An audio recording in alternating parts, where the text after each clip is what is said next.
Good day, dear students. With the help of this video, I make you try to explain the term sonnet. As we know that in your prescribed syllabus, there are 3 Shakespearean sonnets. So, before understanding the term Shakespearean sonnet, we have to know what the term sonnet means, types of sonnet, and how Shakespearean sonnet is different from Petrarcan sonnet. So before we differentiate between Petrarcan and Shakespearean sonnet, let's have a brief introduction to the term sonnet. As we know, the sonnet or the term sonnet came to England from Italy. We can say that sonnet is a lyric poem consisting of a single stanza of 14 iambic pentameter lines linked by an intricate rhyming scheme which refers to meter or and rhyme. There are two major patterns of rhyme in sonnet written in English language. First is called as Petrarcan type of sonnet or Italian sonnet. Second one is called English sonnet or Shakespearean sonnet. As we know, the sonnets came to England from Italy. Etymologically, sonato is a little poem with instrumental accompaniment. Petrarch was one of the earliest sonnet writers in Italy. It were Walt and Surrey brought the sonnet into England. The Petrarcan sonnet was a poem of 14 lines divided in two parts. First part consists of 8 lines known as octave, and second part consists of 6 lines known as sestet.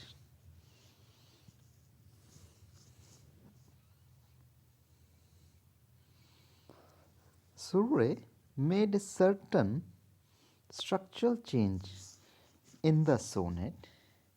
He divided the 14 line into 3 quatrains and a couplet.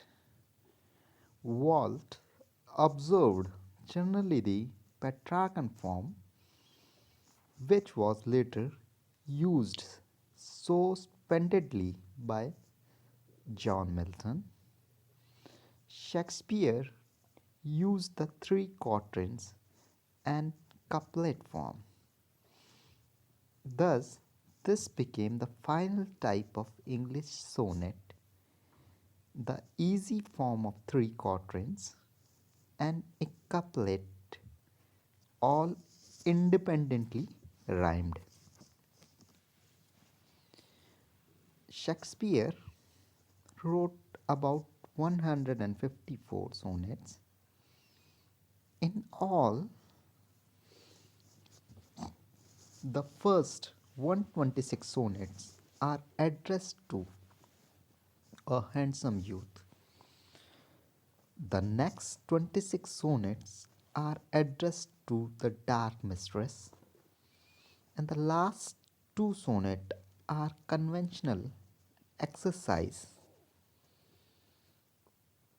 Shakespeare's sonnets were written for private circulation. The first 126 sonnets reveals a story of brief intoxication by a friendship with a young aristocrat, of quick disillusions, or a revival of a friendly relationship on a quite different basis when Shakespeare was economically independent of gradual decks of the relation. There is also mention of a rebel poet. These sonnets are addressed to a Mr. W.H. This young man may have been Henry Ritsoley, Earl of Southampton, or Sir Philip Sidney's nephew, William Herbert, the third Earl of Pembroke. The sonnets addressed to the dark mistress reveal a woman of the courtsman's type whose attraction for Shakespeare and whose hold on him purely sensual. Shakespeare, growing contempt of himself for a sensual enthrallment, was the personal experience which gave rise to the curious undercurrent of sexual disgust which is marked in Hamlet, Measures for Measures, and King Lear. A recurring theme in Shakespeare's sonnet is the assurance of poetic immortality, love, and friendship. We can say that, Shall I compare thee? A sonnet is a true example of poetic immortality, with following the two pious emotion, love and friendship. In the sonnet, like as the waves, the poet says that his verse in praise of his friend will withstand, and the destructive power of time will never vanish his friend's beauty. In this style, two characteristics of the Shakespearean sonnets stand out. The first characteristic is known as their Cantavalic. They are the work of someone whose ear is unerring. In his later blank verse, Shakespeare became a master of highly complicated effects of sound and rhythm, and the counterpointing of these with the sense, but in the sonnet he is intent upon making his verse as melodious in the simplest and most obvious sense of the word as possible, and there is scarcely a line, even in the dull ones, which sound harsh or awkward. Occasionally, there are the lines which foreshadow the freedom of his later verse, as, for example, not mine own fears, nor the prophetic soul of the wide world dreaming on the things to come. But as a rule, he keeps the rhyme pretty close to the metrical pace. Inversions, except in the first foot, is rare. So is the trisyllabic substitution. The commonest musical device are alliteration and the careful patterns of long and short vowel. We can explain it with this example.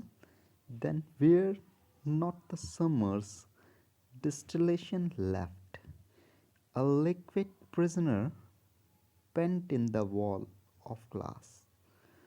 For precious friend, hide in death's dateless night, and weep afresh, love long since cancelled for. Is example of careful patterning of long and short vowels are. How many a holy and obscurance tears. Now think the bitterness of obscene souls. The second characteristics that the sonnet displays is a masterly, even possibly rhetorical device. The reiteration of the words either or identical, or we can say that having a different meaning. In his inferior sonnets, such artifice may strike the reader as artificial, but he must reflect that without the artifice, they might be much worse than they are. On the other hand, those sonnets which expresses passionate emotions, whether of adoration or anger or grief or disgust, owe a very great deal of their effect precisely to the Shakespeare artifice. Provide the intense and immediacy of these emotions might have produced not a poem but an embracing human document.